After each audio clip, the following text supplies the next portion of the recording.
Hi, എല്ലാ നല്ല കൊച്ചു കൂട്ടുകാർക്കും കർത്താവിൻ്റെ നാമത്തിൽ വന്ദനത്തെ അറിയിക്കുന്നു. ലോകത്തിൻ്റെ പല ഭാഗങ്ങളിൽ ഇരുന്നു കൊണ്ട് സൺഡേ സ്കൂൾ 7ാം ക്ലാസ്സിലുള്ള കൊച്ചു കൂട്ടുകാർ, പ്രത്യേകിച്ച് അവരുടെ ആത്മീയ ഉന്നതിക്കായിട്ട് ആഗ്രഹിക്കുന്ന മാതാപിതാക്കൾ, പ്രത്യേകിച്ച് ഈ ഒരു പ്ലാറ്റ്ഫോം ഈ വിപരീതമായ സാഹചര്യത്തിൽ സൺഡേ സ്കൂൾ അധ്യയനത്തിന് വേണ്ടി ഇതിനായിട്ട് ഉപയോഗിക്കുന്ന MBCC ഭാരവാഹികളെ ഓർത്തും ഞാൻ ദൈവത്തിന് നന്ദി പറയുന്നു. പ്രിയമുള്ളവരെ, ഇന്ന് നമ്മൾ 7ാം ക്ലാസ്സിലെ 16ാമത്തെ പാഠമാണ് ഇന്ന് നമ്മൾ പഠിക്കുവാൻ ആഗ്രഹിക്കുന്നത്. ഈ 16ാമത്തെ പാഠം 7ാം ക്ലാസ്സിൻ്റെ 16ാമത്തെ പാഠം. ഈ 16ാമത്തെ പാഠത്തിൽ ഇസ്രയേലിൻ്റെ തെരഞ്ഞെടുപ്പിനെ കുറിച്ചാണ് നമ്മൾ ഇന്ന് പഠിക്കാൻ ആഗ്രഹിക്കുന്നത്. ഇസ്രയേലിൻ്റെ തെരഞ്ഞെടുപ്പ്. നമുക്കറിയാം, വിശുദ്ധ വേദപുസ്തകം പഠിപ്പിക്കുന്ന ഒരു വലിയ സത്യമുണ്ട്.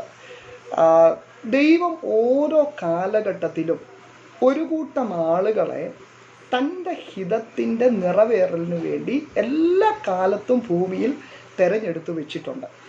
കൂട്ടുകാർക്ക് മനസ്സിലാവുന്നുണ്ടല്ലോ?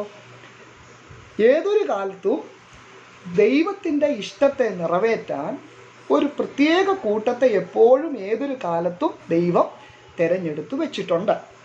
ആ പ്രിയപ്പെട്ടവരിൽ കൂടി, ആ തിരഞ്ഞെടുക്കപ്പെട്ടവരിൽ കൂടി തൻ്റെ ഹിതത്തെ നിറവേറ്റാൻ ദൈവം ആഗ്രഹിക്കുന്നുണ്ട്.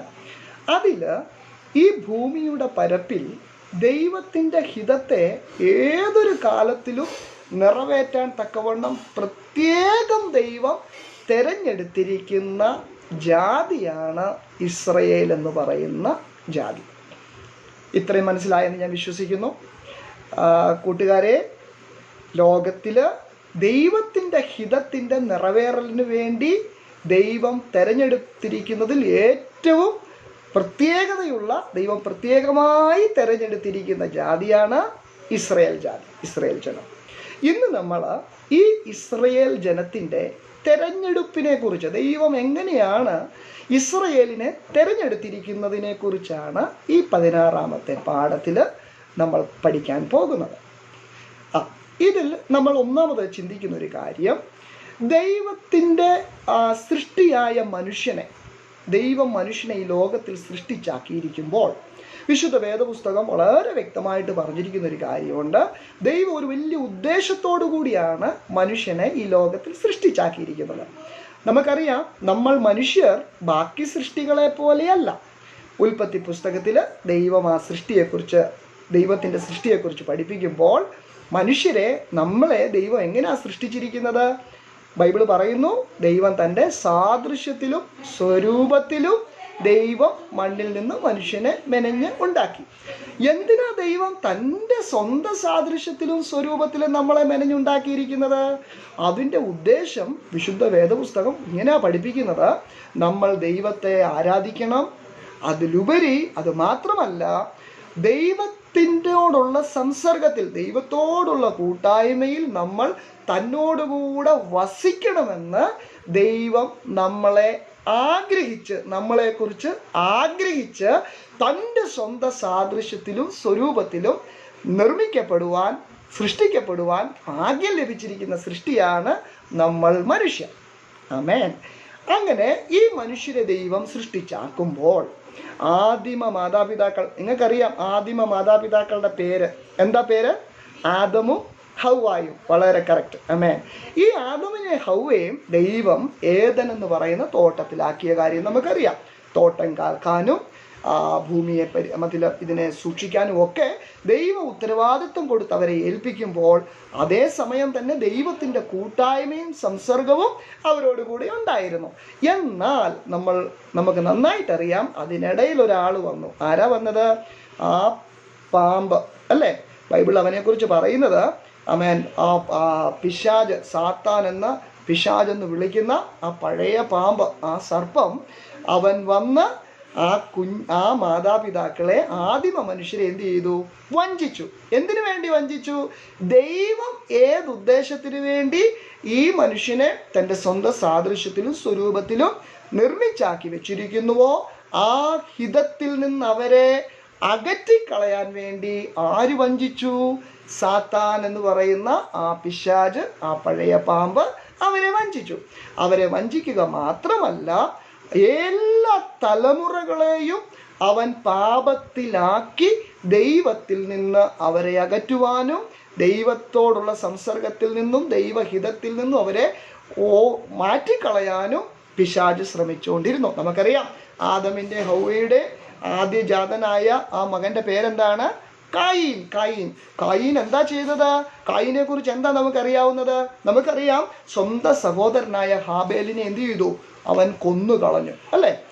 അത് മാത്രമല്ല, ബൈബിളിൽ നമ്മൾ വായിക്കുമ്പോൾ ഉൽപ്പത്തി പുസ്തകം 4-ാം അധ്യായത്തിൻ്റെ 23-ാമത്തെ വാക്യമൊക്കെ നമ്മൾ വായിക്കുമ്പോൾ അവിടെ ഭൂമിയിൽ ക്രൂരതയും കൊലപാതകവും ഒക്കെ വളരെ വർദ്ധിച്ചെന്നാണ് എഴുതിയിരിക്കുന്നത്. പ്രത്യേകിച്ച് 7 തലമുറയാക്കുമ്പോഴൊക്കെ വളരെ അത് വർദ്ധിച്ചു. അങ്ങനെ നോക്കിക്കേ, ദൈവം ഒരു ഉദ്ദേശത്തോടുകൂടെ തന്നെ ആരാധിക്കാനും തന്നോടുകൂടെ വസിക്കാനും, ഇത് മറക്കരുത്, നമ്മെ എന്തിനാ സൃഷ്ടിച്ചാക്കിയിരിക്കുന്നത്? ദൈവത്തെ ആരാധിക്കാനും നമ്മെ സ്വന്തം സാദൃശ്യത്തിൽ സൃഷ്ടിച്ചിരിക്കുന്നത് എന്തിനാ? തന്നോടുകൂടെ വസിക്കുവാനും. ആമേൻ. ഇതിന് ദൈവം നമ്മെ സൃഷ്ടിച്ചാക്കിയിരിക്കുമ്പോൾ ഈ പിശാചു വന്ന് മനുഷ്യനെ വഞ്ചിച്ച് അതിൽ നിന്ന് അവനെ എന്ത് ചെയ്തു? ദൂരെ കളഞ്ഞു, ദൂരെയാക്കി. എന്നാൽ ദൈവം ഒരു വാഗ്ദാനം അവിടെ ചെയ്തിട്ടുണ്ടായിരുന്നു. എന്താണെന്നറിയാവോ? സ്ത്രീയുടെ സന്തതി സർപ്പത്തിൻ്റെ തലയെ തകർക്കും. ശ്രദ്ധിക്കണേ, ഈ സർപ്പം മനുഷ്യരെ വഞ്ചിച്ചു ദൈവത്തിൽ നിന്ന് അകറ്റുമ്പോൾ ദൈവം ഏതുദ്ദേശത്തിന് വേണ്ടി സൃഷ്ടിച്ചോ തൻ്റെ ഹിതത്തെ എല്ലാ എതിർപ്പിൻ്റെയും എല്ലാ എതിരുകളുടെ നടുവിൽ താൻ നിർണയിച്ചതിനെ നിറവേറ്റുന്ന ദൈവമാണ് നമ്മുടെ ദൈവം. നമുക്കറിയാം, അല്ലേ? ആ ദൈവം അന്നൊരു വാഗ്ദത്തം കൊടുത്തിട്ടുണ്ടായിരുന്നു. എന്ത് വാഗ്ദത്തമാണെന്നറിയാവോ? സ്ത്രീയുടെ സന്തതി ഈ സർപ്പത്തിൻ്റെ തല എന്ത് ചെയ്യും? തകർത്ത് കളയുമെന്നുള്ളത്. അങ്ങനെ ഓരോ തലമുറയെയും ഈ പിശാച് പാപത്തിൻ്റെ അടിമത്തത്തിലാക്കി വെക്കാൻ എന്ത് ചെയ്തു? അവൻ ശ്രമിച്ചുകൊണ്ടിരുന്നു. അങ്ങനെ ഇരിക്കുമ്പോഴാണ് നമുക്കറിയാം, ഈ 7 തലമുറയൊക്കെ വളരെ കൊലപാതകവും കുറ്റകൃത്യവും ഒക്കെ പെരുകുമ്പോൾ ബൈബിളിൽ നമുക്ക് വ്യക്തമായിട്ട് 6-ാം അധ്യായത്തിൽ കാണാവുന്ന ഒരു കഥാപാത്രമുണ്ട്. അദ്ദേഹത്തിൻ്റെ പേരെയാണ് നോഹ.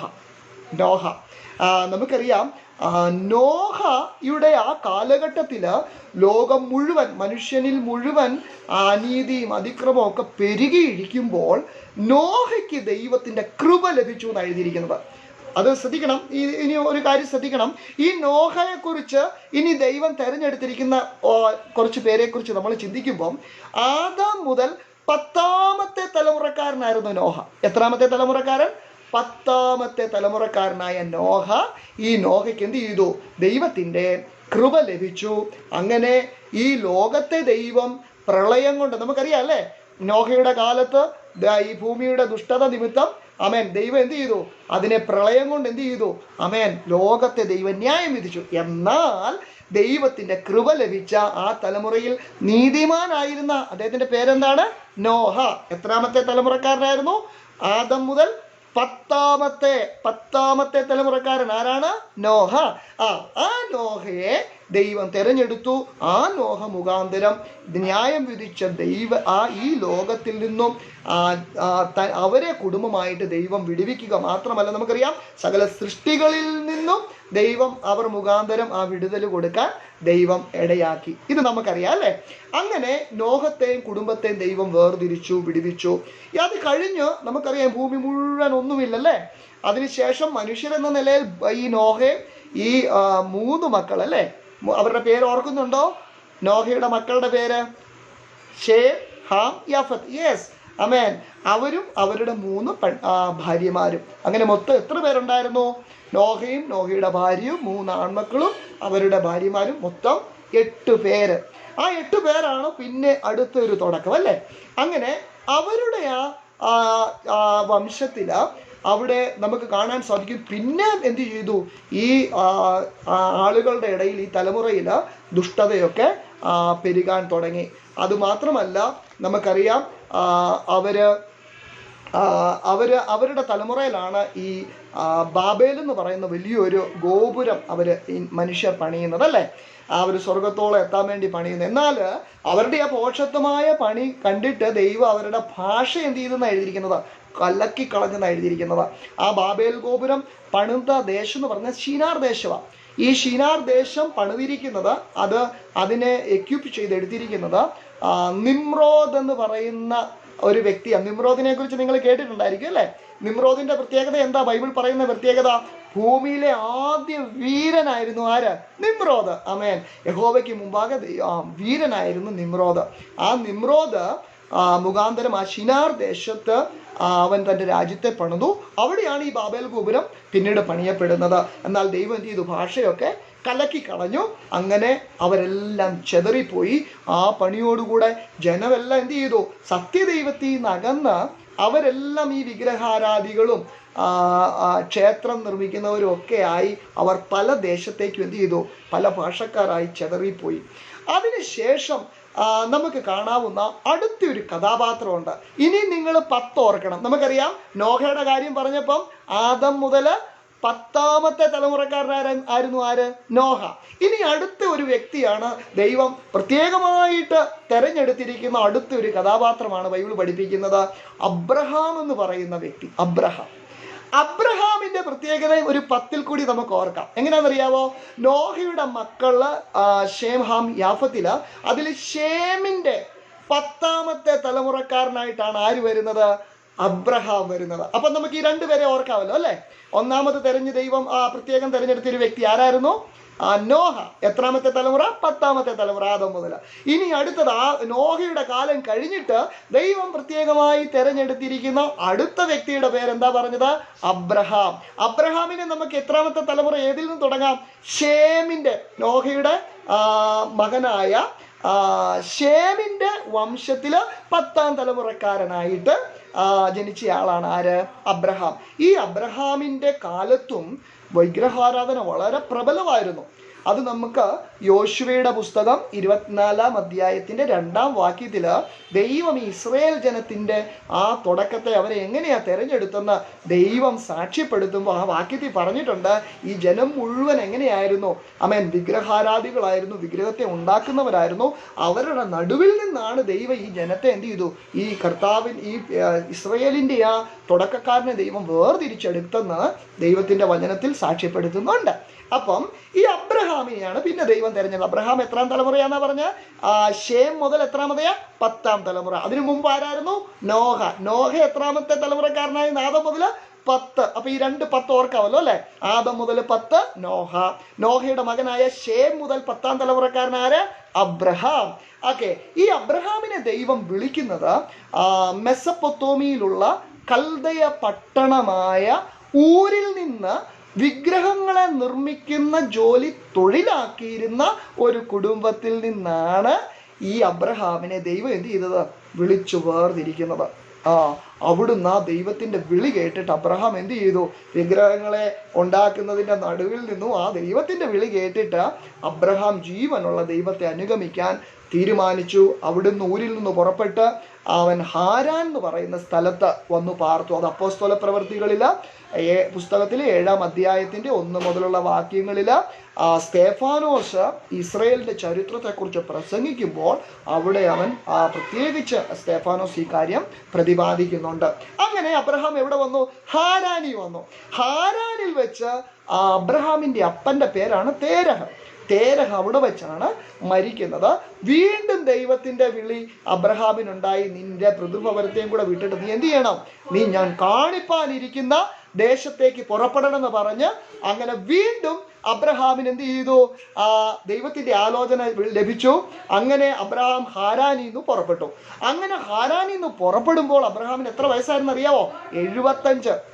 75 വയസ്സായിരുന്നു. ആമേൻ. അത് മാത്രമല്ല വേറൊരു കാര്യം കൂടെ നമുക്കിവിടെ ചിന്തിക്കേണ്ട ഒരു കാര്യം, ഈ ഷേം മുതൽ എത്രാം തലമുറ പറഞ്ഞു? 10ാമത്തെ തലമുറയാണ് ആര്? അബ്രഹാം. എന്നാൽ വളരെ ചിന്തിക്കേണ്ട ഒരു കാര്യമുണ്ട്.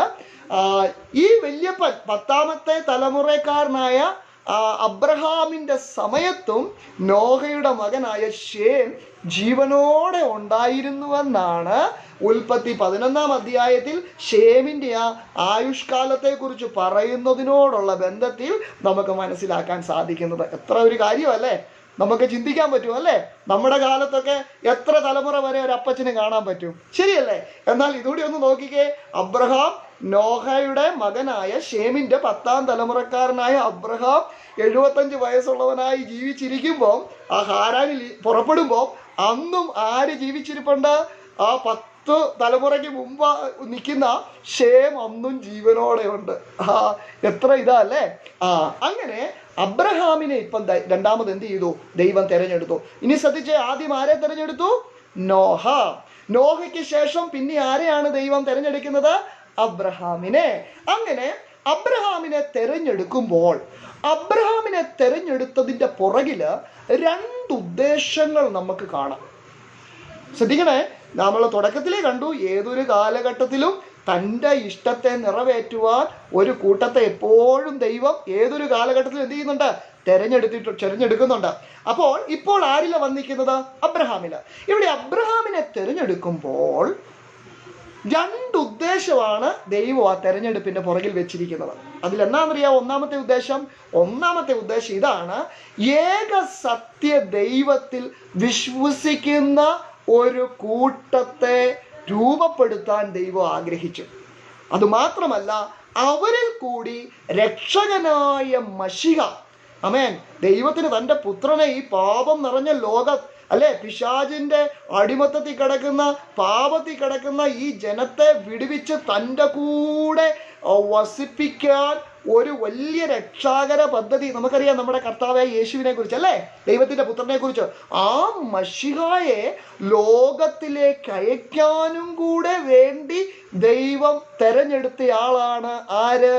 അബ്രഹാം. അപ്പൊ ഒന്ന് ശ്രദ്ധിച്ചേ, അബ്രഹാമിനെ ദൈവം വിളിക്കുമ്പോൾ, അബ്രഹാമിനെ ദൈവം തെരഞ്ഞെടുക്കുമ്പോൾ പ്രധാനപ്പെട്ട 2 ഉദ്ദേശങ്ങൾ. ഒന്നാമത്തെ ഉദ്ദേശമാണ് ഏക സത്യദൈവം അല്ലേ, അവരൊക്കെ വിഗ്രഹത്തെ ആരാധിച്ചുകൊണ്ടിരുന്ന ആ ഒരു കാലഘട്ടത്തില് അദൃശ്യനായ ജീവനുള്ള ദൈവത്തിൽ വിശ്വസിക്കുന്ന, ഏക സത്യ ദൈവത്തിൽ വിശ്വസിക്കുന്ന ഒരു കൂട്ടത്തെ തിരഞ്ഞെടുക്കണം എന്ന് മാത്രമല്ല, അവരിൽ കൂടി യേശുവിനെയും കൂടെ, മശിഹായെയും കൂടെ അയക്കണം എന്നുള്ള ഉദ്ദേശമായിരുന്നു ആ ഒരു വിളിയിൽ വെച്ചിരുന്ന ഒന്നാമത്തെ ഉദ്ദേശം. അപ്പം ഏകസത്യ ദൈവമായ ദൈവത്തിൽ വിശ്വസിക്കുന്ന ഒരു ജനതയും അവരിൽ കൂടി മെശിഹായെ അയക്കണം എന്നുള്ള ഉദ്ദേശത്വമാണ് ഒന്നാമത്തെ ഉദ്ദേശം.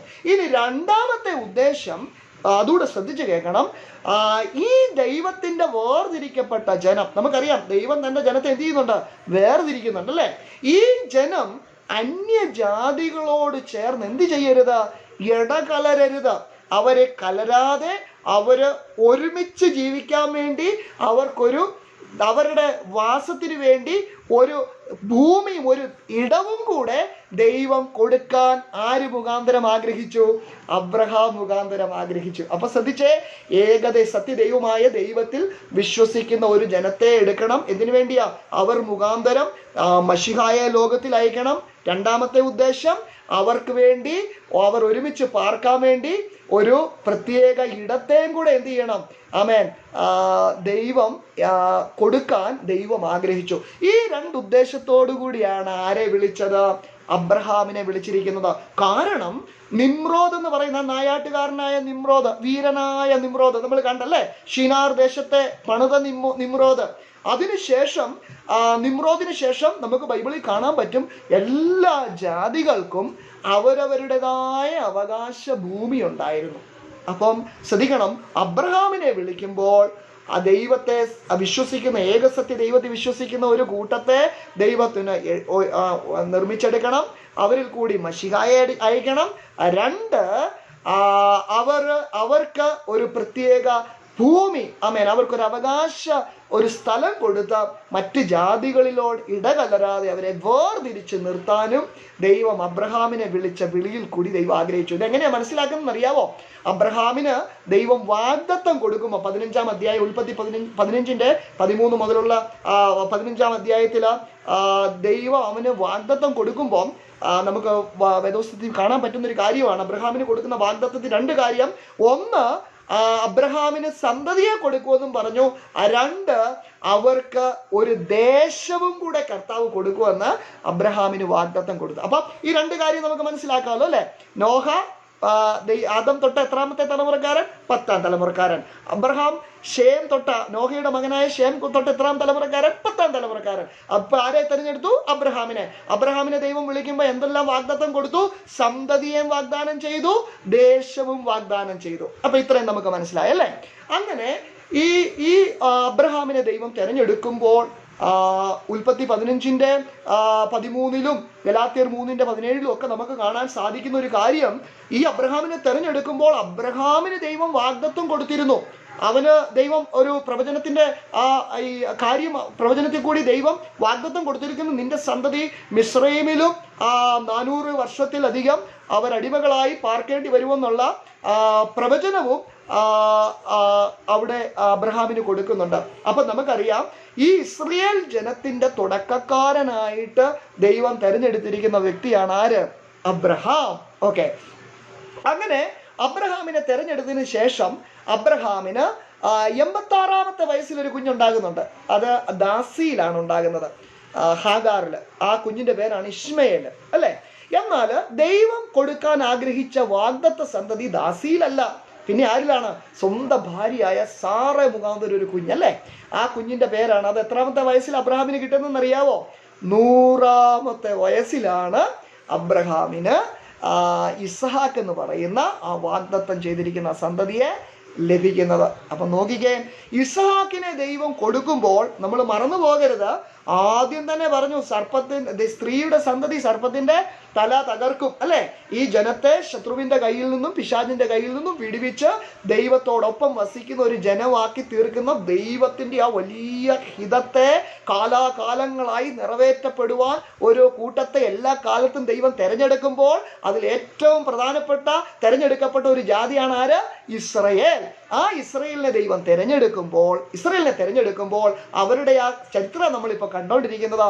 ആദം മുതൽ 10-ാം തലമുറക്കാരൻ നോഹയുടെ കാര്യം കണ്ടു. നോഹയുടെ മകൻ ഷേം മുതൽ എത്രാം തലമുറയെ നമ്മൾ അബ്രഹാം പറഞ്ഞത്? 10-ാം തലമുറ അബ്രഹാമിനെ വിളിക്കുമ്പോൾ സന്തതിയും ദേശവും ദൈവം എന്ത് ചെയ്തു? വാഗ്ദാനം ചെയ്തു. അങ്ങനെ ഈ അബ്രഹാമിന് 100-ാമത്തെ വയസ്സിൽ ആര് ജനിക്കുന്നത്? ഇസ്ഹാക്ക്. അങ്ങനെ ഇസ്ഹാക്ക് ജനിക്കുമ്പോൾ ഉൽപ്പത്തി 17-ന്റെ 19 മുതൽ 21, 17 വാക്യം, 22-ന്റെ 18 വാക്യങ്ങൾ, 26 അധ്യായത്തിന്റെ 2 മുതൽ 6 വരെയുള്ള വാക്യങ്ങളിലൊക്കെ ഈ ഇസ്ഹാക്ക് ജനിക്കുമ്പോൾ ദൈവം തന്റെ വാഗ്ദത്തത്തെ ഉറപ്പിക്കുന്നുണ്ട്. ഈ സന്തതിയിലാണ് ദൈവത്തിന്റെ ആ പദ്ധതികൾ, അബ്രഹാമിനെ തെരഞ്ഞെടുത്തതിന്റെ പദ്ധതിയുടെ നിറവേറലിന് ദൈവം ഇസ്ഹാക്കിനെയാണ് ദൈവം എന്ത് ചെയ്തിരിക്കുന്നത്? തെരഞ്ഞെടുത്തിരിക്കുന്നത്. അപ്പോൾ അത് മാത്രമല്ല, അതുകൊണ്ട് ഇസ്ഹാക്കിനെ പിന്നെ നമുക്ക് കാണാം, ഇസ്ഹാക്കിന്റെ വിവാഹം നടത്തുന്നതും ഇശ്മയേലിനെ പോലെ അന്യജാതിയിൽപ്പെട്ട ഒരു സ്ത്രീയിൽ കൊണ്ടല്ല. അബ്രഹാം തൻ്റെ മകനായ ഇസ്ഹാക്കിന് വേണ്ടി തൻ്റെ വിശ്വസ്തനായ ദാസൻ മുഖാന്തരം തൻ്റെ കുലത്തിൽപ്പെട്ട ഒരു പെൺകുട്ടിയെ തന്നെ, അവളുടെ പേര് ഓർക്കുന്നുണ്ടോ? ഇസ്ഹാക്കിന്റെ ഭാര്യയുടെ പേരാണ് റിബേക്ക. അങ്ങനെ റിബേക്കയെ ഈ ഇസ്ഹാക്ക് ഭാര്യയായി സ്വീകരിക്കുന്നു. അങ്ങനെ 20 വർഷം അവർക്ക് മക്കളില്ലാത്തതിന് ശേഷമാണ് അവർക്ക് 2 മക്കൾ ഉണ്ടാകുന്നത്. അവരുടെ പേരാണ്, ഇസ്ഹാക്കിനുണ്ടായ 2 മക്കളുടെ പേര് നിങ്ങൾക്ക് അറിയാവോ? അവർ വളരെ ഫേമസ് ആയിട്ടുള്ള 2 സഹോദരന്മാരാ അല്ലെ? അവരുടെ പേരെന്നാ? ഏശാവും യാക്കോബും. ഓക്കെ, അങ്ങനെ ഈ ഏശാവും യാക്കോബും വരെയായി. അപ്പം അബ്രഹാമിനെ തെരഞ്ഞെടുത്തു, അതിനുശേഷം ഇസ്ഹാക്കിൽ അനുഗ്രഹം വന്നിരിക്കുന്നു. അപ്പൊ ഇസ്ഹാക്കിന് 2 മക്കളുണ്ട്. ആരൊക്കെയാണ്? ഏശാവും യാക്കോബും. ഇപ്പോൾ നമുക്ക് നോക്കാം, നമുക്കറിയാം ഈ യഹൂദ ജനത്തെ സംബന്ധിച്ച് അവർക്ക് ഈ മക്കൾക്ക് അനുഗ്രഹം പോകുന്നത് അവർക്ക് മൂത്ത പുത്രനിലാണ് ശരിക്കും അനുഗ്രഹം ചെല്ലുന്നത്. അപ്പൊ നമുക്കറിയാം ഏശാവാണ് ജ്യേഷ്ഠൻ. നമുക്ക് അറിയാവുന്ന കഥയല്ലേ, സംഭവം അല്ലേ? എന്നാൽ യാക്കോബും ഏശാവും ഒരു ഡീലിങ് അവരുടെ ജീവിതത്തിൽ ഉണ്ടായി അല്ലേ. ഒരിക്കലും ഒരു ദിവസം ഏശാവ് വേട്ട കഴിഞ്ഞ് വരുമ്പോൾ ക്ഷീണിച്ച് വരുമ്പോൾ യാക്കോബ് നല്ല രുചികരമായ ഭക്ഷണം ഉണ്ടാക്കി വെച്ചപ്പോൾ ഏശാവ് അത് ആവശ്യപ്പെട്ടപ്പോൾ യാക്കോബ് പറഞ്ഞു, നിന്റെ ജ്യേഷ്ഠാവകാശം എനിക്ക് തരുവാണെങ്കിൽ ഞാൻ ഭക്ഷണം തരാം. അപ്പോൾ ഏശാവ് എന്ത് ചെയ്തു? തൻ്റെ ജ്യേഷ്ഠാവകാശത്തിന് ഒരു വിലയും കൊടുക്കാതെ, ജ്യേഷ്ഠാവകാശം ദൈവം തരുന്ന ഒരു അവകാശമാണ്. ഒരു വീട്ടിൽ മൂത്ത മകനായി ജനിക്കാൻ ആരാ അവസരം തരുന്നത്? അത് ദൈവത്തിൽ നിന്ന് ലഭിച്ചിരിക്കുന്നതാ. മാത്രമല്ല ഇസ്ഹാക്കിന്റെ മൂത്ത മകൻ എന്ന് പറയുന്നത് സാധാരണ ഒരു സംഭവമല്ല. അബ്രഹാമിന് ദൈവം കൊടുത്തിരിക്കുന്ന അനുഗ്രഹം വരുന്നത് ആ മൂത്ത പുത്രന്റെ മേല. എന്നാൽ ഏശാവ് ആ ജ്യേഷ്ഠാവകാശത്തെ എന്ത് ചെയ്തു? അലക്ഷ്യമാക്കി കളഞ്ഞു അല്ലേ. അവൻ ദൈവം തന്ന സ്ഥാനത്തെക്കാളും ഒരു നേരത്തെ ഭക്ഷണത്തിന് വേണ്ടി എന്ത് ചെയ്തു? ഒരു നേരത്തെ, കുറച്ചു നേരത്തെ ഒരു സുഖത്തിന് വേണ്ടി അവൻ ആ വലിയ സൗഭാഗ്യത്തെ അവൻ വിറ്റ് കളഞ്ഞു. അതുകൊണ്ട് അറിയാവോ, ബൈബിളിൽ എങ്ങും ഏശാവിനെ കുറിച്ച് സഹതപിക്കുന്നില്ല. മറിച്ച് എബ്രായ ലേഖനത്തിലൊക്കെ പറയുന്നത് എന്താണെന്നറിയാവോ? നിങ്ങൾ ഏശാവിനെ പോലെ എന്ത് ചെയ്യരുത്? അഭക്തനാകരുത്. നമ്മളിപ്പോൾ ഏഴാം ക്ലാസ്സിൽ പഠിക്കുന്ന നമ്മൾ ഈ ലോകത്തിൽ നമ്മൾ ദൈവമക്കളായി തീരാൻ ദൈവം നമുക്ക് ഭാഗ്യം തന്നല്ലേ. അപ്പം നമ്മൾ ഈ ലോകത്തിൽ ജീവിക്കുമ്പോൾ, നമ്മൾ ദൈവമക്കളായി ജീവിക്കുമ്പം ചെറിയ ചെറിയ സുഖങ്ങൾക്ക് വേണ്ടിയൊക്കെ നമ്മൾ എന്ത് ചെയ്യരുത്? ദൈവം തന്നിരിക്കുന്ന ഈ വലിയ ഭാഗ്യത്തെ, ദൈവമക്കളായി ജീവിക്കാനുള്ള ഭാഗ്യത്തെ നമ്മൾ എന്ത് ചെയ്യരുത്? ഒരിക്കലും അതിനെ തള്ളിക്കളയരുത് കേട്ടോ. അപ്പോൾ ഈ ഏശാവ് എന്ത് ചെയ്തു? ഇതിനെ വിറ്റ് കളഞ്ഞു. അത് നിങ്ങൾക്കറിയാമോ, ദൈവത്തിന് ഒത്തിരി സങ്കടമായി പോയി കാര്യം. അതുകൊണ്ട് എബ്രായ ലേഖനത്തിൽ പറയും, നിങ്ങൾ ഏശാവിനെ പോലെ നിങ്ങൾ ഒരിക്കലും അഭക്തരായി തീരരുതെന്നാണ് വചനം നമുക്ക് മുന്നറിയിപ്പ് തരുന്നത്. അങ്ങനെ ഈ ജ്യേഷ്ഠാവകാശം അവസാനം ആരിലെത്തുകയാ? യാക്കോബിലെത്തി. അതെങ്ങനെ എത്തിയത് നമുക്കറിയാം. ഏശാവിന് ഈ അപ്പനായ ഇസ്ഹാക്ക് അദ്ദേഹത്തിന് ഈ വേട്ട ചെയ്യുന്ന ഏശാവ് വേട്ട ചെയ്യുന്നത് കൊണ്ട് ഇറച്ചിയുടെ ആ രുചി ഭയങ്കര ഇഷ്ടമായിരുന്നു. അപ്പം ഇസ്ഹാക്ക് വേട്ടയിറച്ചി രുചി ആയതുകൊണ്ട് ഏശാവിനെ സ്നേഹിച്ച് അത് ജ്യേഷ്ഠാവകാശം കൊടുക്കാൻ ആഗ്രഹിച്ചു. എന്നാൽ ഇസ്ഹാക്കിന്റെ ഭാര്യ റിബേക്ക മക്കള് വയറ്റിലായിരുന്നപ്പോൾ തന്നെ ദൈവത്തിന്റെ അരുളപ്പാടുണ്ടായിരുന്നു, മൂത്തവൻ ഇളയവനെ സേവിക്കുമെന്ന്. അപ്പൊ റിബേക്കയ്ക്ക് ദൈവശബ്ദം കിട്ടി. റിബേക്കയ്ക്ക് അറിയാം ശരിക്കും അനുഗ്രഹം ആരില്ല വരേണ്ടത്? യാക്കോബിലാണ് വരേണ്ടതെന്ന്. അങ്ങനെ റിബേക്കയെ മുഖാന്തരം യാക്കോബിന് ജ്യേഷ്ഠാവകാശം ഏശാവിന് ലഭിക്കേണ്ടത് ആർക്ക് വന്നു? യാക്കോബിന് വന്നു. അങ്ങനെ അത് മാത്രമല്ല, ഇത് വന്നത് ഒരു വഞ്ചനയൊന്നുമല്ല, ഇത് വന്നത് ദൈവത്തിന്റെ നിർണയമായിരുന്നു. അത് റോമാലേഖനത്തിൽ വ്യക്തമായിട്ട് ഓർമ്മിക്കുന്നുണ്ട്. മാത്രമല്ല ഈ ജ്യേഷ്ഠാവകാശത്തെ ദൈവം കൊടുത്ത ഈ സ്ഥാനത്തെ വിറ്റ് അലക്ഷ്യമാക്കി കളയുമ്പോൾ അവൻ എങ്ങനെ ദൈവം അനുഗ്രഹം കൊടുക്കാൻ പറ്റും അല്ലേ? അപ്പം വളരെ നമ്മൾ സൂക്ഷിക്കണ്ടേ നിശ്ചയമായിട്ടും. അങ്ങനെ ഈ ഏശാവിന് ലഭിക്കേണ്ട അനുഗ്രഹം ആർക്ക് കിട്ടി? യാക്കോബിന് കിട്ടി. മാത്രമല്ല ജ്യേഷ്ഠാവകാശത്തിന് കുറച്ച് അനുഗ്രഹങ്ങളുണ്ട് കേട്ടോ. അതിൻ്റെ ഒന്നാമത്തെ കുടുംബഭരണം, ആ കുടുംബത്തെ ഭരിക്കാനുള്ള അവകാശം. അത് മാത്രമല്ല ആ കാലത്ത് പൗരോഹിത്യം എന്ന് പറഞ്ഞാൽ ആ കാലത്ത് കുടുംബനാഥന്മാരായിരുന്നു ദൈവത്തിൻ്റെ സേവ എന്ന് വെച്ചാൽ ഒരു കുടുംബത്തെ പ്രതിനിധീകരിച്ച് ആത്മീയ ശുശ്രൂഷ ചെയ്യുന്നത് അന്നത്തെ കുടുംബനാഥന്മാരായിരുന്നു. നിങ്ങൾക്ക് അറിയത്തില്ലേ, ഇയ്യോബ് അബ്രഹാമിന്റെ ഒക്കെ കാലത്ത് അവരാ യാഗം കഴിച്ചുകൊണ്ടിരുന്നത് അല്ലേ. അപ്പോൾ ആ കുടുംബ പൗരോഹിത്യം നഷ്ടപ്പെട്ടു. അതുപോലെ സമ്പത്തിന്റെ ഇരട്ടിപ്പങ്ക് ജ്യേഷ്ഠന അത് നഷ്ടപ്പെടുത്തി. അതുമാത്രമല്ല ദൈവം വാഗ്ദത്തം ചെയ്തിരിക്കുന്ന മശിഹ ഏത് കുടുംബത്തിലാണ് വരുന്നത്? അബ്രഹാമിന്റെ സന്തതിയിലാ. അപ്പോൾ ആ വംശത്തിന്റെ ആ മശിഹയുടെ അപ്പനാകാൻ, വല്യപ്പനാകാൻ, ആ വംശത്തിൽ വെട്ടവനാകാനുള്ള അനുഗ്രഹം എവിടെയുണ്ട്? ഈ മൂത്തപുത്രന്, ഇസ്ഹാക്കിന്റെ മൂത്തപുത്രൻ എന്നുള്ള ഇതിലെല്ലാം ഉണ്ടായിരുന്നു. അതെല്ലാം എന്ത് ചെയ്തു? നഷ്ടമാക്കി കളഞ്ഞു അല്ലേ. അപ്പൊ നിങ്ങൾ ഇതെല്ലാം ഓർക്കണം. കുടുംബ ഭരണമുണ്ട്, കുടുംബ പൗരോഹിത്യമുണ്ട്, അതുപോലെ സമ്പത്തിന്റെ ഇരട്ടിപ്പങ്കുണ്ട്, അതുപോലെ വീണ്ടെടുപ്പുകാരനായ മശിഹയുടെ ജനനത്തിന്റെ അതിൻ്റെ ആ വംശത്തിലും പെടാനുള്ള ഭാഗ്യം ഉണ്ടായിരുന്നു. ഇതെല്ലാം എന്ത് ചെയ്തു? അഭക്തനായ ഈ വലിയ അനുഗ്രഹത്തെ മനസ്സിലാകാതെ ഒരു നേരത്തെ ഭക്ഷണത്തിന് വേണ്ടി വില കൊടുത്ത ഈ ഏശാവ് ഇതെന്ത് ചെയ്തു? അത് തള്ളിക്കളഞ്ഞു. അവനത് നഷ്ടപ്പെട്ടു പോയി. അങ്ങനെ അനുഗ്രഹം ആരിൽ വന്നു? യാക്കോബിൽ വന്നു. അപ്പൊ ഇപ്പൊ നമ്മൾ എവിടെ എത്തി? അബ്രഹാമീന്ന് ഇസ്ഹാക്ക്, ഇസ്ഹാക്കിന്ന് 2 മക്കളുള്ളതിൽ എവിടെ വന്നു? ഏശാവിലല്ല, യാക്കോബിൽ വന്നു. അങ്ങനെ യാക്കോബിനെ ദൈവം അനുഗ്രഹിച്ചു എന്ന് കേട്ടപ്പോൾ ഏശാവിന് ഭയങ്കര ദേഷ്യമായി, നമുക്കറിയാം അല്ലെ. അവനെ കൊല്ലണം എന്നൊക്കെ ആഗ്രഹിച്ചു. എന്നാൽ യാക്കോബിനെ അവന്റെ അമ്മ എങ്ങോട്ട് അയച്ചു? ലാബാന്റെ അമ്മാവന്റെ വീട്ടിലേക്ക് അയച്ചല്ലേ. അങ്ങനെ ആ പോകുന്ന വഴിക്കും പക്ഷെ ദൈവം ഉണ്ടല്ലോ, അവൻ ആ ഭയപ്പെട്ട് ഓടുമ്പോഴും, ലാബാന്റെ വീട്ടിലേക്ക് ഓടുമ്പോഴും, ആമേൻ, ബഥേലിൽ വെച്ച് ദൈവം അവനോട് സംസാരിച്ചു, അല്ലേ? ദൈവം അവനോട് ചെയ്യുന്ന ആ ഉടമ്പടിയെ ദൈവം അന്ന് ആ ഒരു രാത്രിയിൽ ആ ബഥേലിൽ വെച്ച് അവൻ എന്ത് ചെയ്തു? ഉറപ്പിച്ചു കൊടുത്തു. അതിനുശേഷം ലാബാന്റെ വീട്ടിൽ പോകുന്നു. അവിടെ ലാബാന്റെ 2 മക്കളുണ്ട്. ആരാ? ലേയും റാഹേലും, അല്ലേ? 2 പുത്രിമാര്. അവരെ വിവാഹം ചെയ്യാൻ അവരിൽ കൂടി അതുമാത്രമല്ല വേറെ 2 സ്ത്രീകളെയും കൂടെ നമുക്ക് കാണാം വെപ്പാട്ടിമാരായിട്ട്. ആമേൻ, സിൽപ്പായും ബിൽഹായും ബിൽഹായും. ആ 2 പേരെയും അങ്ങനെ മൊത്തം 4 പേര് ഭാര്യമാരായിട്ട് 2 ലാബാന്റെ പുത്രിമാര് 2 പേര്, ലേയും റാഹേലും, അതുപോലെ സിൽപ്പയും ബിൽഹയും 2 വെപ്പാട്ടിമാര്. ഈ 4 പേരിൽ കൂടി യാക്കോബിന് 12 ആൺമക്കൾ ജനിക്കുന്നുണ്ട്. എത്ര പേരുണ്ട്? 12 ആൺമക്കള്. നിങ്ങൾ പ്രത്യേകം ഉൽപ്പത്തി പുസ്തകം 35-ാം അധ്യായം 23 മുതൽ 26 വരെയുള്ള വാക്യം ഒന്നുകൂടെ പറയുന്നു. ഉൽപ്പത്തി പുസ്തകം 35-ാം അധ്യായത്തിന്റെ 23 മുതൽ 26 വരെയുള്ള വാക്യങ്ങളിൽ ഈ 12 ആൺമക്കളുടെ പേര് കൊടുത്തിട്ടുണ്ട്. ഈ 12 ആൺമക്കളുടെ പേര് നിങ്ങൾ കാണാതെ പഠിക്കണം കേട്ടോ. അത് നിങ്ങൾ വായിക്കുമല്ലോ, അല്ലേ? ഈ 12 ആൺമക്കളെ ദൈവം കൊടുത്തു. ആ കൂടി ഒരു സഹോദരി ഉണ്ടായിരുന്നു, ദീന എന്ന് പറയുന്ന ഒരു പെൺകുട്ടിയെയും ദൈവം, ഒരു മകളെയും കർത്താവ് അവൻക്ക് കൊടുത്തായിരുന്നു, യാക്കോബിന് കൊടുത്തായിരുന്നു. അങ്ങനെ ഈ 12 ആൺമക്കൾ ഉണ്ടായതിൽ ഈ 12 ആൺമക്കളാണ് ഇസ്രയേൽ എന്ന് പറയുന്ന ഈ ഗൃഹത്തിന്, ഈ ഭവനത്തിന്റെ ആമേൻ പിതാക്കന്മാരെന്നറിയപ്പെടുന്നത് ഈ 12 ആൺമക്കളാണ്. ഇസ്രയേൽ ഗൃഹത്തെ പണിത ഈ 12 പിതാക്കന്മാര്. അപ്പൊ നമ്മൾ എവിടെ വന്നു? ആദ്യം നോഹ, അതിനുശേഷം അബ്രഹാം, അതിനുശേഷം ഇസ്ഹാക്ക്, യാക്കോബ്. യാക്കോബിന് എത്ര മക്കള്? 12 മക്കള്. ഈ 12 മക്കളാണ് ഇസ്രയേൽ ഗൃഹത്തിന്റെ എന്ത് ചെയ്തത്? ആമേൻ, 12 ഇസ്രായേൽ ഗ്രഹത്തെ പണിത 12 പിതാക്കന്മാരായിട്ട് നിൽക്കുന്നത്. അങ്ങനെ ഈ യാക്കോബും കുടുംബവും ദൈവത്താൽ തെരഞ്ഞെടുക്കപ്പെട്ട ജനമായി ദൈവം തീർന്നു. നിങ്ങൾക്കറിയാം, യാക്കോബ് എവിടെ ആയിരുന്നു? വിവാഹം ചെയ്ത് ലാബാന്റെ വീട്ടിലായിരുന്നു, അല്ലേ? അവിടുന്ന് യോസഫ് ജനിച്ചതിന് ശേഷം ലാബാന്റെ വീട് വിട്ടിട്ട് വീണ്ടും എന്ത് ചെയ്തു? ദൈവത്തിന്റെ ആലോചന പ്രകാരം യാക്കോബ് വീണ്ടും സ്വന്തം നാട്ടിലേക്ക് തിരിച്ചു വരുന്നുണ്ട്. തിരിച്ചു വരുമ്പോൾ നിങ്ങൾക്കറിയാവോ, അവിടെ ലാബാന് വളരെ ദേഷ്യം വന്ന് ലാബാനോട് പറയാതെയാ പോരുന്നത്.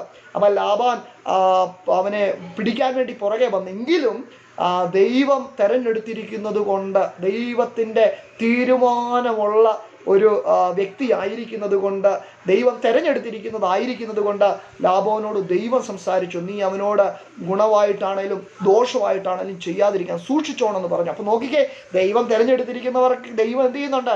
അവരെ നമ്മൾ പോലും അറിയാതെ ആരെങ്കിലും ഉപദ്രവിക്കാൻ വരുന്നുണ്ടെങ്കിൽ അവരോടും ദൈവം എന്ത് ചെയ്യാറുണ്ട്? ഇടപെടാറുണ്ട്. അപ്പൊ നോക്കണം, അയ്യോ, ദൈവം തെരഞ്ഞെടുത്തിരിക്കുന്നവർക്ക് എത്ര ഭാഗ്യമല്ലേ, എത്ര നന്നായിട്ടാണ് ദൈവം അവരെ പരിപാലിക്കുന്നത്. അങ്ങനെ യാക്കോബും കുടുംബവുമാണ് അവര് ദൈവത്തിന്റെ ജനമായി തീരുന്നത്. ഇനി നമുക്ക് ഈ ഇസ്രയേൽ എന്നുള്ള പേരെങ്ങനെയാ വന്നെന്ന് നമുക്ക് നോക്കണം. നമുക്കറിയാം, ഈ യാക്കോബ് തിരിച്ചു വരുമ്പം യാക്കോബ് കേട്ടു, തൻ്റെ ദേശത്തോട് അടുക്കുമ്പം യാബോക്കിന്റെ ആ കടവിലിന്റെ അവിടെ എത്തുമ്പോൾ യാക്കോബ് കേട്ടു തൻ്റെ സഹോദരനായ, നേരത്തെ ദേഷ്യപ്പെട്ട ഏശാവ് സഹോദരൻ ചേട്ടൻ ഒരു 400 പേരൊക്കെ ആയിട്ട് ഇങ്ങോട്ട് വരുന്നുണ്ടെന്ന് കേട്ടപ്പം യാക്കോബ് പേടിച്ചു പോയി. എൻ്റെ ദൈവം അന്ന് കൊല്ലുമെന്ന് പറഞ്ഞതല്ലേ, അപ്പം ഉപദ്രവിക്കുമെന്ന് കരുതി യാക്കോബ് വളരെ ഭയപ്പെട്ടു പോയി. അപ്പൊ യാക്കോബ് എന്ത് ചെയ്തെന്നറിയാവോ? തനിക്കുള്ളതിനെ എല്ലാം അക്കരെ വിട്ടിട്ട് യാക്കോബ് അക്കരെ പോയില്ല. യാക്കോബ് യാബോക്കിന്റെ കടവില് അവിടെ ദൈവത്തിന്റെ സന്നിധിയിൽ വളരെ മുട്ടിപ്പായി പ്രാർത്ഥിക്കാൻ തുടങ്ങി. അവൻ പ്രാർത്ഥിച്ച ഒരു പ്രാർത്ഥനയുണ്ട്, അത് വളരെ വളരെ ഫേമസ് ആണ് കേട്ടോ. അതിനകത്ത് അവൻ പറയുന്ന വാക്യമുണ്ട്. ഉൽപ്പത്തി പുസ്തകം 32-ാം അധ്യായത്തിന്റെ 24 മുതൽ 31 വരെയുള്ള വാക്യങ്ങളിലാണ് അവൻ പറയുന്ന ഒരു കാര്യമുണ്ട്. എന്നെ അനുഗ്രഹിച്ചിട്ടല്ലാതെ ഞാൻ നിന്നെ വിടത്തില്ലെന്നും പറഞ്ഞുകൊണ്ട് ദൈവത്തോട് മല്ല് പിടിച്ച് എന്ത് ചെയ്തു? അവൻ കരഞ്ഞു. അങ്ങനെ അന്ന് അവിടെ വെച്ച് ദൈവം അവനൊരു പേര് കൊടുത്തു. നിനക്കിനി യാക്കോബ് എന്നല്ല, നിനക്ക് ഏതാ പേരാ? ഇസ്രയേൽ എന്ന് നീ ഇനി വിളിക്കപ്പെടും. ആമേൻ. ഇസ്രയേൽ എന്ന് വെച്ചാൽ, ഇസ്രയേൽ എന്ന് പറഞ്ഞ വാക്കിന്റെ അർത്ഥം ദൈവത്തിന്റെ പ്രഭു എന്നാ. ദൈവത്തിന്റെ പ്രഭു. ഞാൻ പലപ്പോഴും ബൈബിളിൽ കണ്ടു, ഏശാവിന്റെ മക്കളെ കുറിച്ച് പറയുമ്പം അവിടെ എല്ലാം അവരുടെ പേരിനോട് ചേർത്ത് പ്രഭു പ്രഭു പ്രഭു എന്നുള്ള വാക്ക് ചേർത്ത ഏശാവിന്റെ മക്കൾക്ക് കൊടുത്തിരിക്കുന്നത്. പ്രഭു ചേർത്തുള്ള വാക്ക് കൊടുത്തിരിക്കുന്നത്. എന്നാൽ യാക്കോബിന്റെ പേര് ഒരു സാധാരണ പ്രഭു അല്ല, ദൈവത്തിന്റെ പ്രഭു എന്നുള്ള അർത്ഥം വരുന്ന ഇസ്രയേൽ എന്നുള്ള പേര് അവിടെ വെച്ചാണ് ദൈവം അവന് കൊടുക്കുന്നത്. പിന്നെ വീണ്ടും ദൈവം ബഥേൽ എന്ന് പറയുന്ന സ്ഥലത്ത് വെച്ച് വീണ്ടും ദൈവം യാക്കോബിന് പ്രത്യക്ഷനാകുകയും അവിടെ വെച്ച് ഇസ്രയേൽ എന്നുള്ള പേര് കൊടുക്കുകയും ചെയ്തതായിട്ട് നമുക്ക് കാണാം. അതിനുശേഷമാണ് യാക്കോബിന്റെ ഏറ്റവും ഇളയ മകനായ ബെന്യാമിൻ ജനിക്കുന്നത്. ബെന്യാമിൻ നമുക്കറിയാം, ബെന്യാമിൻ ഒരു ഗോത്രം അല്ലേ, 12 ഗോത്രങ്ങൾ ഒരു ബെന്യാമിൻ ഗോത്രം നമ്മൾ കേട്ടിട്ടുണ്ട്. ഓക്കെ, അത് ഇവിടെ വന്നതിന് ശേഷമാണ് യാക്കോബിന് ആ പുത്രൻ ജനിക്കുന്നത്. അങ്ങനെ യാക്കോബിന് ഏകദേശം 100 വയസ്സായിരുന്നു ബെന്യാമിൻ ജനിക്കുമ്പോൾ. അതിനുശേഷം 130 വയസ്സ് വരെ യാക്കോബ് കനാനില് ആ ദേശത്ത് തൻ്റെ മക്കളോടും കൊച്ചുമക്കളുമായിട്ട് ഏകദേശം എത്ര പേരുണ്ടെന്ന് അറിയാവോ? ഏകദേശം 70 പേരുണ്ടായിരുന്നു. അയ്യോ, യാക്കോബിന്റെ 12 ആമക്കള്, ഒരു പെൺകുട്ടി, അവരുടെ കുടുംബങ്ങളെല്ലാം കൂടെ ചേർന്ന് യാക്കോബിന് ഏകദേശം 130 വയസ്സുള്ളപ്പം എത്ര പേരുണ്ടായിരുന്നു അവരുടെ കൂടെ? ഏകദേശം 70 പേരുണ്ടായിരുന്നു. അവരാണ് ഈ ഇസ്രയേലിൽ കനാനിൽ ഈ ക്ഷാമം വന്നപ്പം, അതിനുശേഷം ഒരു വലിയ ക്ഷാമം വന്നതും യോസഫിനെ ദൈവം അവിടെ അയക്കുന്നതൊക്കെ നമുക്കറിയാം, കേട്ടിട്ടുണ്ടല്ലേ? അങ്ങനെ ആ സമയത്ത് ക്ഷാമം വന്നപ്പം മിസ്രൈമിലേക്ക് പോയത് അവർ 70 പേരാണ്. അപ്പൊ നോക്കിക്കേ, യാക്കോബിന്റെ സമയമായപ്പോഴത്തേനും എത്ര പേരായി? 70 പേരായി. അത് മാത്രമല്ല, സങ്കീർത്തനം 135 4 വാക്യത്തിൽ നമുക്ക് ആ വാക്യം കാണാം. യാക്കോബിനെ തനിക്കായിട്ടും ഇസ്രയേലിനെ തന്റെ നിക്ഷേപമായിട്ടും ദൈവം എന്ത് ചെയ്തു? തെരഞ്ഞെടുത്തിരിക്കുന്നു. 135 സങ്കീർത്തനത്തിന്റെ 4 വാക്യത്തിൽ പറയുന്നുണ്ട്. അത് മാത്രമല്ല, പുറപ്പാട് 19 അധ്യായത്തിന്റെ 5-6 വാക്യങ്ങൾ, പുറപ്പാട് 19 5-6 വാക്യങ്ങളിലും, ആവർത്തന പുസ്തകം 7 അധ്യായത്തിന്റെ 6-8 വാക്യങ്ങളിലും അവിടെ നമുക്ക് കാണാൻ സാധിക്കും, അവരെ, ഈ യാക്കോബിനെ, ആ കുടുംബത്തെ ദൈവം തൻ്റെ സ്വന്തം ജനമായിട്ടും വിശുദ്ധ വംശമായിട്ടും രാജകീയ പുരോഹിത വർഗമായും തീർത്തു. അപ്പൊ നോക്കിക്കേ, പഴയ നിയമകാലത്ത് ഏതൊരു കാലഘട്ടത്തിലും, ആദ്യം പറഞ്ഞു, ഏതൊരു കാലഘട്ടത്തിലും ദൈവത്തിന്റെ ഇഷ്ടത്തെ നിറവേറ്റുന്ന ഓരോരോ കൂട്ടത്തെ ഏതൊരു കാലഘട്ടത്തിലും ദൈവം എന്ത് ചെയ്തിട്ടുണ്ട്? തെരഞ്ഞെടുത്തിട്ടുണ്ടെന്ന് നമ്മൾ കണ്ടു. അതിനകത്ത് ഭൂമിയുടെ പരപ്പിൽ ദൈവഹിതം നിറവേറ്റുവാൻ വേണ്ടി ദൈവം പ്രത്യേകമായി തെരഞ്ഞെടുത്തിരുന്ന ജാതിയാണ് ആര്? ഇസ്രയേൽ. ആമേൻ. ഈ ഇസ്രയേലിന്റെ തെരഞ്ഞെടുപ്പിനെ കുറിച്ചാണ് നമ്മൾ ഇന്ന് കണ്ടത്. അപ്പം നമ്മൾ എവിടെ വരെ എത്തി? ആമേൻ. അബ്രഹാം. ആമേൻ. ആദ്യം നമ്മൾ നോഹയെ കണ്ടു അല്ലേ? ആദം മുതൽ 10ാം തലമുറ നോഹ, നോഹയുടെ മകനായ ഷേം മുതൽ 10ാം തലമുറ അബ്രഹാം, അബ്രഹാമിന്റെ മകനായ, അതും സാറയിൽ ജനിച്ച മകൻ, 100ാമത്തെ വയസ്സിൽ ഇസ്ഹാക്ക്. ഇസ്ഹാക്കിൽ നിന്ന് 2 മക്കള്, യാക്കോബ്, യേശാവ്. യാക്കോബ് അതിൽ ആർക്ക് വന്നു? ജ്യേഷ്ഠാവകാശം വിറ്റുകളഞ്ഞവന്, ഈ ലോകത്തിലെ ഇഷ്ടത്തിന് വേണ്ടി, ഇവിടുത്തെ ഇവിടുത്തെ സുഖത്തിന് വേണ്ടി ദൈവത്തിന്റെ ആ സ്ഥാനത്തെ നഷ്ടപ്പെടുത്തിയവനല്ല. ആ യാക്കോബ് എന്ന് പറയുന്ന അതിനെ ആഗ്രഹിച്ചവനെ ദൈവം എന്ത് ചെയ്തു? ആ അനുഗ്രഹം വന്നു. അതിനുശേഷം യാക്കോബിന് എങ്ങനെ വന്നു? 12 മക്കള്. ആ 12 മക്കളെ അവര് കൊച്ചുമക്കളും എല്ലാം ആയിട്ട് യാക്കോബ് ഏകദേശം 130 വർഷം ആയപ്പോൾ ഏകദേശം 70 പേരായി. അവര് പിന്നെ ക്ഷാമം വന്നു ഇസ്രായേലിലേക്ക് പോയി. എങ്കിലും അവരെയാണ് ദൈവം ആമേൻ ഇസ്രായേലായിട്ട് പേര് കൊടുത്ത് എന്ത് ചെയ്തത്? ദൈവം തെരഞ്ഞെടുത്തത്. അവരെ എങ്ങനെ തെരഞ്ഞെടുത്തു എന്ന് എഴുതിയിരിക്കുന്ന അറിയാവോ? പുറപ്പാട് 19 5 6 ആവർത്തനം 7 6 8 അവരെ തന്റെ സ്വന്തം ജനമായിട്ട്, വിശുദ്ധ വംശമായിട്ട്, രാജകീയ പുരോഹിത വർഗമായിട്ട് എന്ത് ചെയ്തു? തീർത്തെന്ന് എഴുതിയിരിക്കുന്നത്. നിങ്ങൾക്കറിയാവോ, ഈ ഒരു വാക്യം നമുക്ക് പുതിയ നിയമത്തിൽ നമുക്ക് കാണാൻ സാധിക്കും. എവിടെയാണെന്നറിയാമോ? അവിടെയാണ് നമ്മൾക്ക് പഴയ നിയമകാലത്ത് ഇസ്രായേലിനെ ദൈവം തെരഞ്ഞെടുക്കുമ്പോൾ അവരെ എന്തെല്ലാം ആക്കി തീർത്തു? ആമേൻ. എന്തെല്ലാം ആക്കി തീർത്തു എന്ന് പറഞ്ഞു? വിശുദ്ധ വംശമാക്കി, സ്വന്തം ജനമാക്കി, രാജകീയ പുരോഹിത വർഗമാക്കി. ഇപ്പോൾ പത്രോസ്, ആമേൻ, പുതിയ നിയമ അപ്പോസ്തലനായ പത്രോസ് തൻ്റെ 1-ാം ലേഖനം എഴുതുമ്പോൾ അതിൻ്റെ 2-ാം അധ്യായത്തിൻ്റെ 9-ാം വാക്യത്തിൽ യേശുവിൽ വിശ്വസിക്കുന്ന, യേശുവിൻ്റെ രക്തത്താൽ വീണ്ടെടുക്കപ്പെട്ട ജനത്തെ നോക്കി പത്രോസ് പറയുന്ന ഒരു കാര്യമുണ്ട്. അയ്യോ നിങ്ങളോ, ആമേൻ, അന്ധകാരത്തിൽ നിന്നും തൻ്റെ അത്ഭുത പ്രകാശത്തിലേക്ക് വിളിച്ചവന്റെ സൽഗുണങ്ങളെ ഘോഷിപ്പാൻ തക്കവണ്ണം തിരഞ്ഞെടുക്കപ്പെട്ട, ആമേൻ, ആമേൻ, വിശുദ്ധ വംശം, സ്വന്തം ജനം, രാജകീയ പുരോഹിത വർഗവുമായി ആയ ജനമാണ് നിങ്ങൾ. അങ്ങനെയെങ്കിൽ നമ്മൾ നോക്കിക്കേ, നമ്മൾ കണ്ടു പഴയ നിയമത്തിൽ ഇസ്രായേലിനെ തെരഞ്ഞെടുത്തു, അവരെ എന്തെല്ലാം ആക്കി തീർത്തെന്ന് പറഞ്ഞു. സ്വന്തം ജനം, മറക്കരുത്, സ്വന്തം ജനം, വിശുദ്ധ വംശം, രാജകീയ പുരോഹിത വർഗം. ആമേൻ. അത് ഇസ്രായേലിനെ ദൈവം തെരഞ്ഞെടുത്താക്കുമ്പോൾ പുതിയ നിയമത്തിൽ യേശുവിൽ വിശ്വസിക്കുന്ന നമ്മളോട് പറയുക, ഈ കാലഘട്ടത്തിൽ തെരഞ്ഞെടുത്തിരിക്കുന്ന ആരെയാ? അയ്യോ, യേശുവിൽ വിശ്വസിക്കുന്ന നിങ്ങളെയും എന്നെയും ദൈവം എന്തിരിക്കുക? തെരഞ്ഞെടുത്തിരിക്കുക. അയ്യോ, അങ്ങനെയാണെങ്കിൽ നമ്മുടെ മേൽ എത്ര വലിയ ഉത്തരവാദിത്വം ഉണ്ടല്ലേ, അല്ലേ? സത്യമായിട്ടും നിങ്ങൾ 7-ാം ക്ലാസ്സിൽ പഠിക്കുന്ന കുഞ്ഞുങ്ങളാണെങ്കിലും നിങ്ങളെയും ദൈവം എന്ത് ചെയ്തിരിക്കുക? യേശുവിൽ വിശ്വസിക്കുന്ന നിങ്ങളെയും ദൈവം എന്ത് ചെയ്തിട്ടുണ്ട്? തെരഞ്ഞെടുത്തിട്ടുണ്ട്. അപ്പം നിങ്ങളൊന്ന് നോക്കിക്കേ, നിങ്ങൾ സ്കൂളിൽ പോകുമ്പോൾ, മറ്റുള്ളവരുടെ കൂടെ നിങ്ങൾ കളിക്കുമ്പോൾ, നിങ്ങൾ ഇടപെടുമ്പോൾ, നിങ്ങളുടെ കൂട്ടുകാരുടെ കൂടെയൊക്കെ ഇരിക്കുമ്പോൾ നിങ്ങൾ ഇത് മറക്കരുത്. എന്തു മറക്കരുത്?